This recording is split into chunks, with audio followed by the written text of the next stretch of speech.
और ज़्यादा कुछ है नहीं इसमें। तो कई बार इस पर बेस आपको 1-2 नंबर के क्वेश्चंस पूछे जाते हैं एग्जाम में, बोर्ड एग्जाम्स में, इसीलिए इनको देख लिया एक बार। पहला होता है कॉलम मैट्रिक्स। ठीक है, पहले का नाम क्या है? Column matrix. तो जैसा कि नाम है इसका मतलब भी वैसा है, एक ऐसा मैट्रिक्स जिसमें सिर्फ कॉलम हो, है ना, जिसमें सिर्फ कॉलम हो, सॉरी जिसमें सिर्फ एक ही कॉलम है ना, एक ऐसा मैट्रिक्स जिसमें सिर्फ एक ही कॉलम है। ठीक है, क्यों? क्योंकि कॉलम होगा तो रो तो होगा ही, ऐसा कोई मैट्रिक्स आप बना नहीं सकते जिसमें सिर्फ कॉलम हो और रो नहीं हो, है ना। तो इसकी यूनिक कहते हैं रेसिपी क्या है कि अ मैट्रिक्स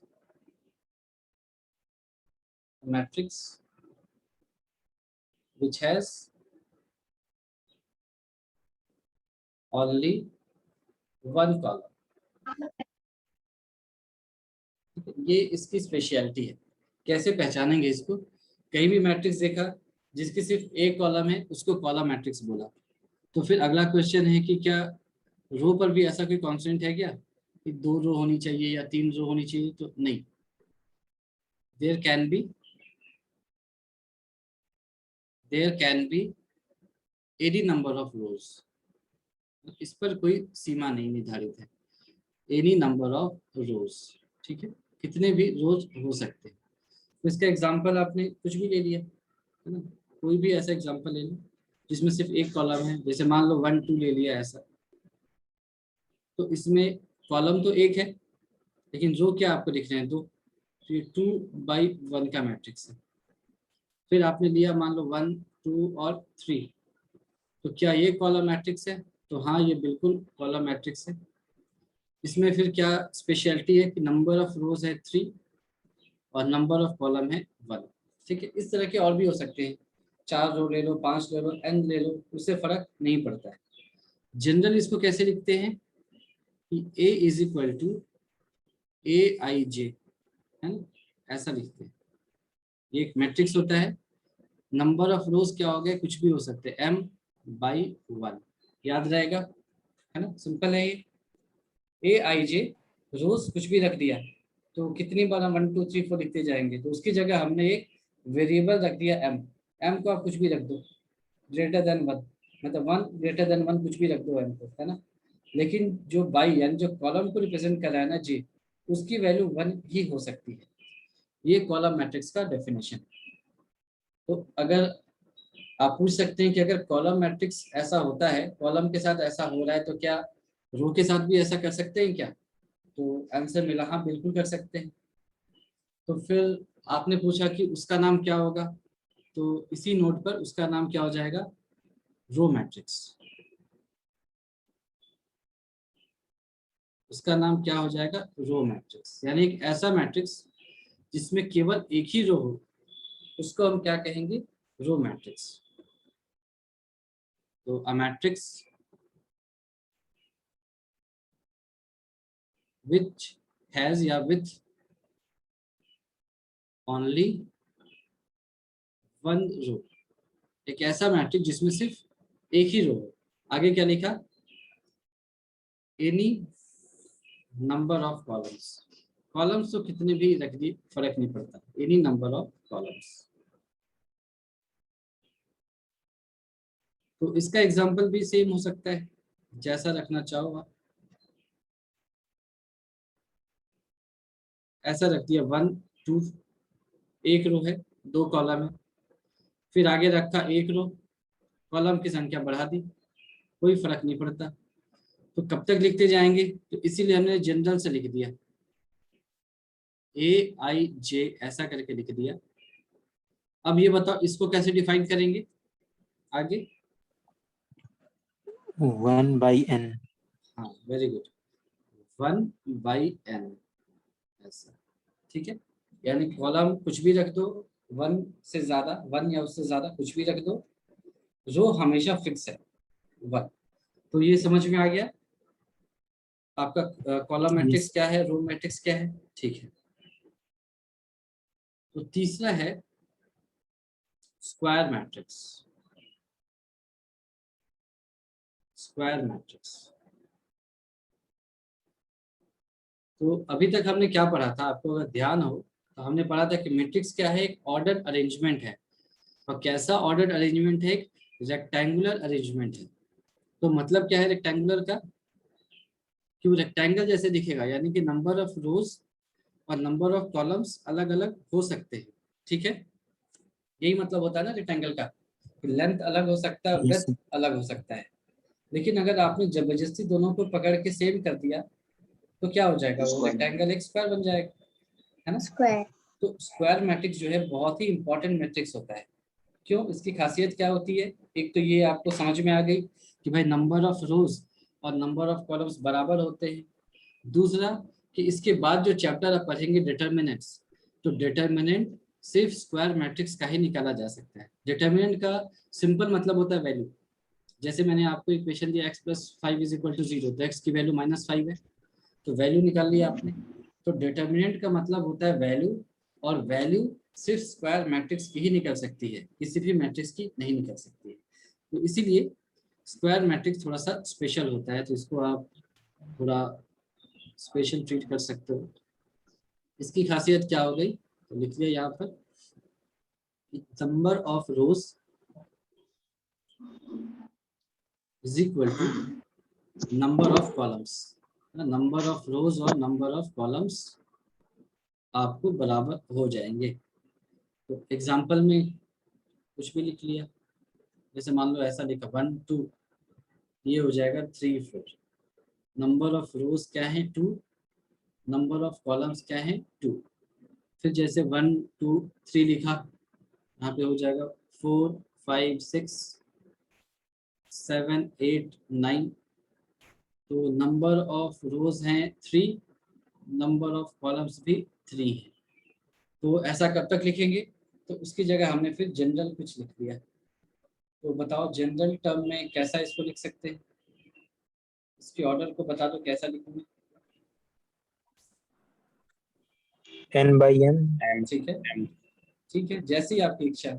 आप इसको n/n लिखना चाहो वो भी सही है, कोई कहे नहीं हम तो इसको m/m लिखना चाहते हैं, वो भी सही है, कोई फर्क नहीं पड़ता, है ना। Number of rose number of column से बराबर होनी चाहिए। ठीक है, अच्छा, इसकी एक खासियत है कि आप अगर इसको ध्यान से देखो, तो 1 जो है इसमें देखो, मान लो इसमें देखो, तो A11 की वैल्यू क्या आ रही है, 1 1 आ रही है। A22 की वैल्यू क्या आ रही है, 5 5 आ रही है। और A33 की वैल्यू 9। 9 आ रही है। तो अब मैं इन नंबर्स को एक ऐसे ज्वाइन करूं, एक लाइन से कट करूं, तो आपको कुछ दिख रहा है, ये डायगोनल की तरह कुछ दिख रहा है कि एक स्क्वायर के अंदर ये डायगोनल की तरह। देखो हम ज्योमेट्रिक डायगोनल की बात नहीं कर रहे हैं, ज्योमेट्रिक डायगोनल में तो फिर आपको ये भी दिखाना पड़ेगा, ये भी होता है, दोनों होंगे ना, लेकिन हम दोनों नहीं लेंगे, है ना, दोनों नहीं ले सकते, काम नहीं करेगा, सिर्फ लेफ्ट टू राइट, है ना। यही कन्वेंशन होता है मैट्रिक्स में, डायगोनल मतलब लेफ्ट टू राइट। तो इसको आपने क्या लिखा, in square matrix, in square matrix elements, और एलिमेंट्स को हम कई बार एंट्रीज भी बोलते हैं, जो आप बुक्स में पढ़ोगे, एक ही बात है ना। तो एंट्रीज कौन कौन से, A11 A22 A33 से लेकर के कहाँ तक ANN हमने बोला है। तो ANN form the diagram, form the diagram. ठीक है, ये याद रखना है। तो आपसे कभी भी पूछा जाए कि भाई डायगोनल कौन से मैट्रिक्स में बनेगा, तो डायगोनल आपका सिर्फ एक स्क्वायर मैट्रिक्स में ही बनेगा, है ना, एक रेक्टेंगुलर मैट्रिक्स में नहीं बन पाएगा। देख सकते हो आप, अगर ऐसा है मान लो 1 2 3 4 5 6, A11 तो ये हो जाएगा, A22 ये हो जाएगा, तो ये डायगोनल की तरह नहीं दिखेगा। ठीक है, तो इसको आप चाहो तो ऐसा भी लिख सकते हो we can get diagonal only in case of a square matrix.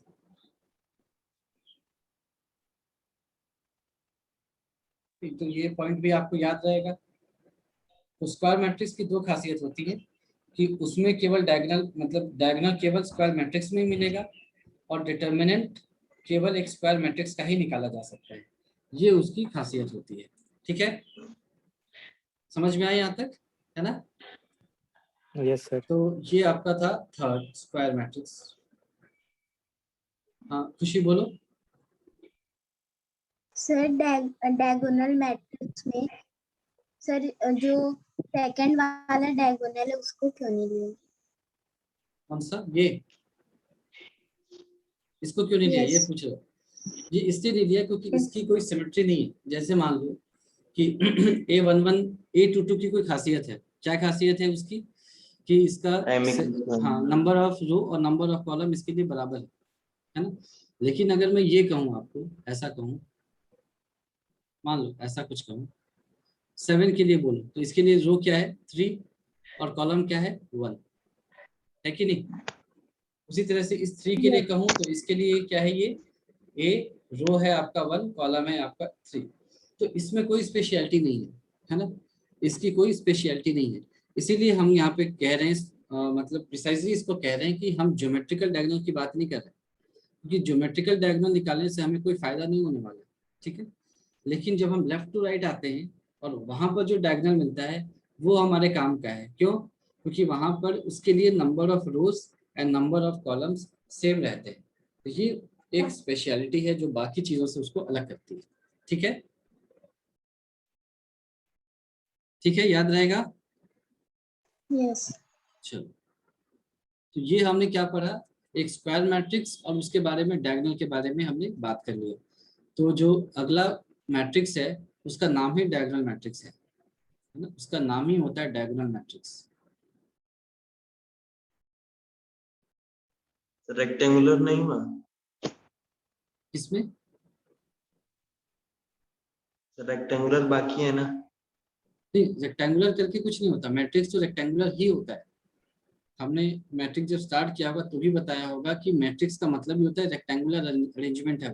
ठीक है, तो रेक्टेंगुलर तो उसको होना ही है, लेकिन अगर एक रेक्टेंगल स्क्वायर हो गया तब उसमें कुछ स्पेशलिटी होगी कि उसके नंबर ऑफ रोज और नंबर ऑफ कॉलम सेम हो जाएंगे। ठीक है, तो इसीलिए हम तो पहले पढ़ ही चुके हैं कि रेक्टेंगल होता है, और सारी चीजें जो आपने पढ़ा था AIJ M×N वो रेक्टेंगल के लिए ही पढ़ा है। लेकिन अगर M और N बराबर हो जाएं तब वो स्क्वायर हो जाएगा, और तब उससे कुछ खासियत निकल करके आती है कि स्क्वायर मैट्रिक्स में हम डायगोनल भी बना सकते हैं, उसका डिटर्मिनेंट भी निकाल सकते हैं, जो कि एक रेक्टेंगुलर मैट्रिक्स में पॉसिबल नहीं है। ठीक है, तो जो चौथा क्लासिफिकेशन है that is your diagonal matrix. तो डायगोनल मैट्रिक्स क्या है? तो पहली चीज आपसे अगर कोई पूछे कि क्या डायगोनल मैट्रिक्स एक स्क्वायर मैट्रिक्स होता है, तो आपका आंसर क्या होगा? Yes. यस। हाँ, है ना? डायगोनल मैट्रिक्स, क्या डायगोनल मैट्रिक्स का मतलब क्या हो गया? कि उस मैट्रिक्स में डायगोनल हो रहा होगा, है ना? तो डायगोनल कहाँ होता है? स्क्वायर मैट्रिक्स में आता है। यानी कि नॉर्मल मैट्रिक्स जब होगा तो वहां पर हम डायगोनल मैट्रिक्स का नाम ही नहीं ले सकते। तो इसीलिए यहाँ पर आपने एक बात लिखनी कि जो डायगोनल मैट्रिक्स है,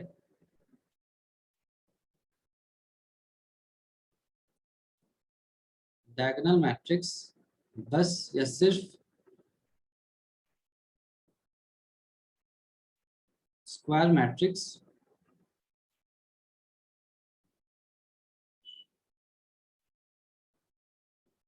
में ही होगा।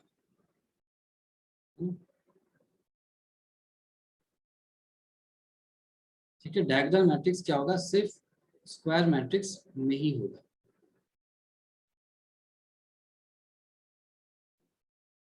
ठीक है, ये बात आपको समझ में आ गई? Yes. तो फिर आपसे पूछा जाए कि क्या दुनिया का हर डायगोनल मैट्रिक्स स्क्वायर मैट्रिक्स होता है? क्या दुनिया का हर डायगोनल मैट्रिक्स स्क्वायर मैट्रिक्स होगा? तो आंसर है हाँ, Yes, sir. बिल्कुल, है ना। हर यस सर। डायगोनल मैट्रिक्स एक स्क्वायर मैट्रिक्स होगा, बिल्कुल होगा।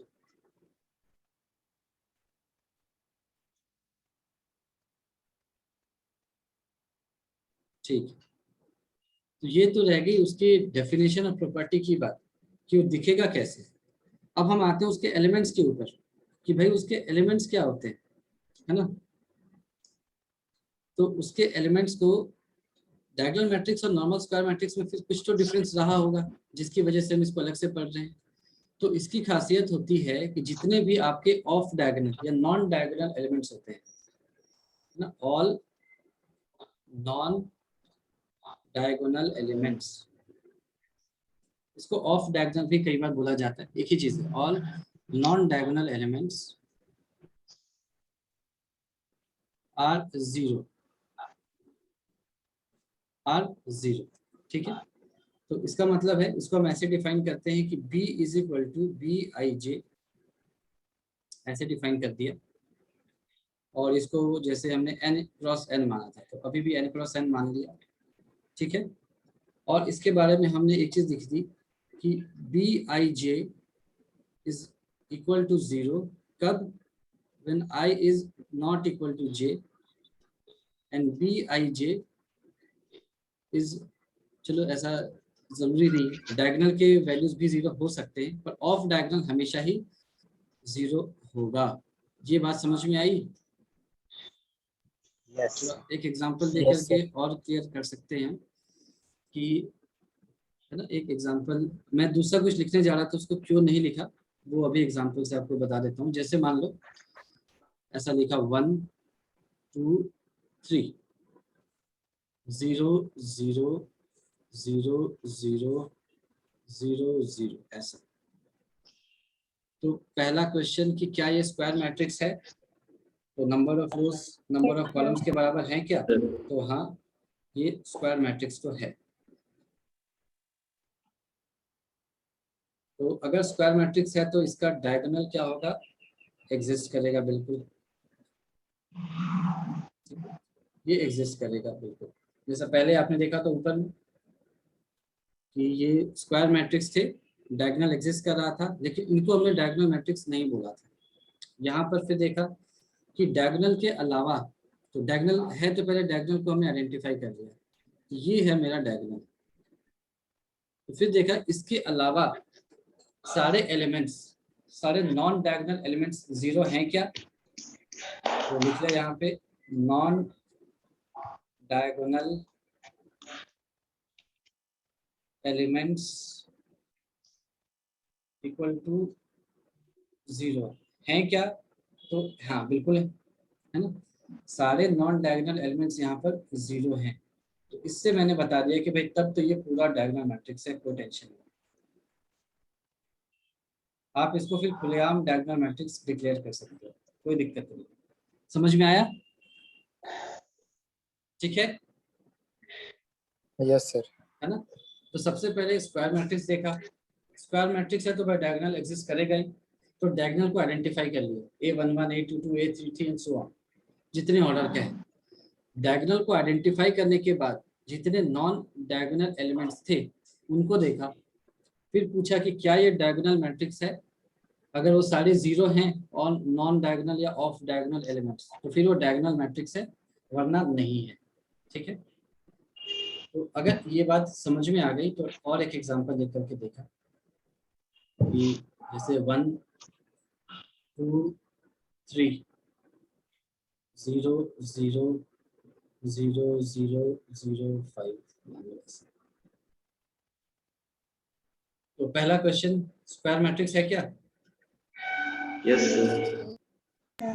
ठीक है। तो स्क्वायर मैट्रिक्स है तो सही है, डायगोनल होगा तो ऑब्वियसली, अगर Yes, स्क्वायर sir. मैट्रिक्स है तो डायगोनल तो एग्जिस्ट करेगा ही। अब अगला क्वेश्चन, क्या सारे, चलो इसके बाद आपने क्या किया, चलो डायगोनल है तो डायगोनल को आइडेंटिफाई कर लिया, ये मेरा डायगोनल हो गया। अगला क्वेश्चन, क्या सारे नॉन डायगोनल एलिमेंट्स 0 हैं क्या, No. No sir. Non diagonal elements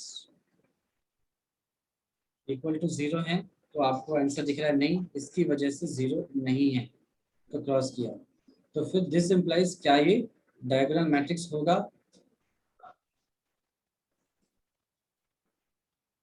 तो आपका आंसर होगा बिल्कुल नहीं हो सकता। क्यों? क्योंकि सारे नॉन डायगोनल एलिमेंट्स 0 नहीं है। एक है 5 जो कि नॉन डायगोनल है और नॉन 0 है। तो ये बात क्लियर है? थोड़ा समझ में आया? सर क्या ऊपर आप टिक किए हैं डायगोनल पे, क्या? डायगोनल पे आप टिक किए हैं हाँ, ऊपर। डायगोनल एग्जिस्ट कर रहा है क्या? ये डायगोनल मैट्रिक्स की बात नहीं चल रही है, डायगोनल सिर्फ डायगोनल की बात चल रही है। तो डायगोनल एग्जिस्ट करेगा क्या? तो हाँ, डायगोनल तो होगा ही। स्क्वायर में बैठेगा ना। स्क्वायर मैट्रिक्स है तो डायगोनल तो होगा ही। तभी तो आप उसको, आपको पहले तो डायगोनल पहचानना है। पहचानोगे कैसे? जब वो एग्जिस्ट करेगा। तो पहचान करके उसको अलग कर दिया, फिर बाकी एलिमेंट्स को देखा। 0 है तो डायगोनल मैट्रिक्स है, नहीं है एक भी अगर 0 नहीं है तो फिर वो डायगोनल मैट्रिक्स नहीं है। तो ये डिफरेंस आपको समझ में आ गया? कभी आपसे एग्जाम में पूछा जाए तो आप बता सकते हैं कि डायगोनल मैट्रिक्स है या नहीं है। Yes sir. ठीक है, तो सर डायगोनल 0 हो सकता है। हाँ बिल्कुल, आपने पूछा, मैं तीसरा वही बताने जा रहा था, है ना? तीसरा वही बताने जा रहा था। इसी तरीके से हमने किया 1 0 3, ऐसा लिखा 0 0 0 0 0 0, इसको अलाइन करके लिखा, ऐसा करके लिखा। तो फिर से वही पुरानी कहानी, स्क्वायर मैट्रिक्स है क्या? यस। तो आपने कहा कि हाँ ये है, तो फिर ऑब्वियसली डायगोनल तो एग्जिस्ट करेगा ही करेगा, कोई टेंशन नहीं। तो डायगोनल जैसे ही आपने कहा कि एग्जिस्ट करेगा, आपने डायगोनल को अलग कर दिया। ठीक है, अब बाकी देखो, बाकी आपको क्या देखना है? आर नॉन डायगोनल एलिमेंट्स को आप देखना है। नॉन डायगोनल एलिमेंट्स जो हैं वो इक्वल टू 0 है क्या? तो देखा हमने, ये 0 0 ही तो दिख रहा है, डायगोनल के नीचे भी और उसके ऊपर भी, तो ये है। ठीक है, तो इसका मतलब ये एक डायगोनल मैट्रिक्स है, ये डायगोनल मैट्रिक्स है, बिल्कुल है। ठीक है, तो हमने इसको डिक्लेयर कर दिया। डायगोनल में 0 आने के बाद भी अगर non zero element, non diagonal elements अगर 0 हैं तो ये एक डायगोनल मैट्रिक्स होगा। ठीक है, समझ में आ गया ये अच्छे से? Yes sir. है ना? इसको, ये थोड़ा सा कंफ्यूजिंग है, इसीलिए मैं थोड़ा सा स्ट्रेस देके आपको ये सिखा रहा हूँ कि आप अच्छे से समझ जाओ कि आपको कैसे फाइंड करना है। पहले स्क्वायर मैट्रिक्स है तो डायगोनल होगा, वहां तक कोई टेंशन नहीं। फिर आपको सिर्फ ये देखना है कि नॉन डायगोनल एलिमेंट्स क्या है। वो अगर नॉन जीरो है तो ये डायगोनल मैट्रिक्स नहीं है, वो 0 है तो ये डायगोनल मैट्रिक्स होगा। डायगोनल में कुछ भी रहे उससे फर्क नहीं पड़ता। ठीक है, इसको चलो लिख भी दिया। अगर सारे non diagonal elements, diagonal elements 0 हैं तो मैट्रिक्स डायगोनल मैट्रिक्स होगा।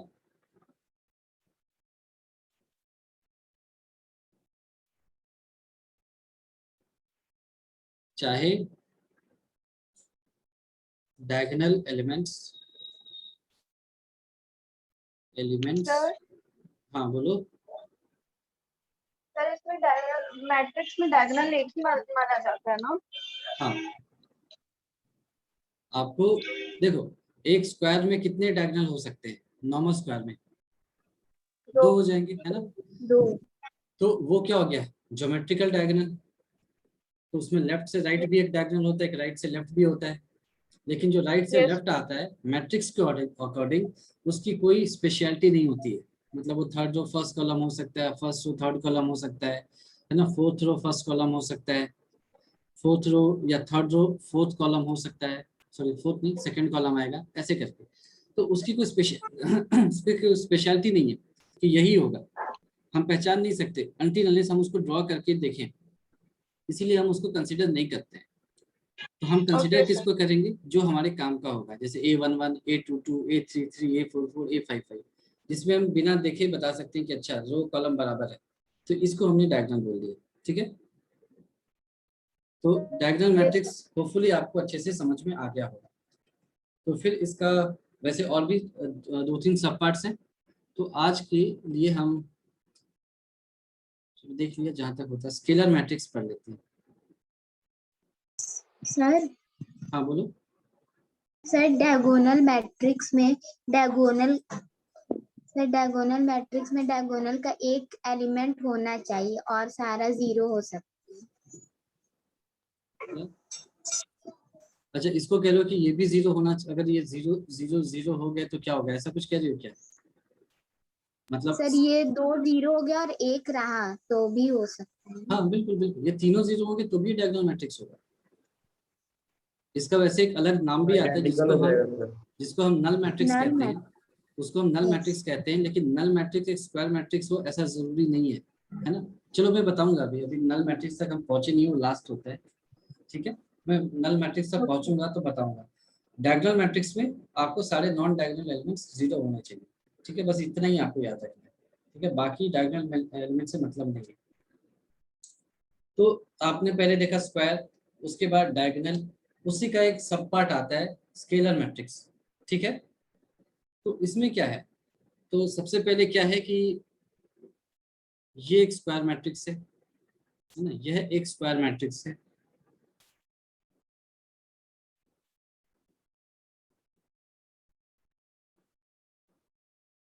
ठीक है, पहली बात ये होगी कि स्केलर मैट्रिक्स किसके लिए वैलिड है, एक स्क्वायर मैट्रिक्स के लिए।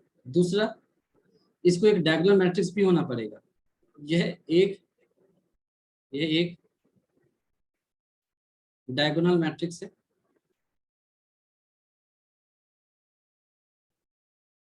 ठीक है, तो क्या हो गया, स्केलर मैट्रिक्स की खासियत क्या हो गई कि भाई पहले तो इसको एक स्क्वायर मैट्रिक्स होना होगा। अच्छा ठीक है, स्क्वायर मैट्रिक्स बना दिया, फिर इसको एक डायगोनल मैट्रिक्स भी होना होगा। तो आपके दिमाग में आ गई बात कि भाई जो नॉन डायगोनल एलिमेंट्स हैं वो सारे 0 होने चाहिए।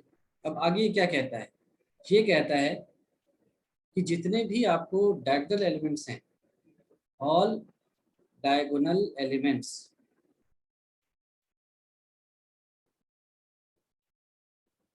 should be identical, should be identical।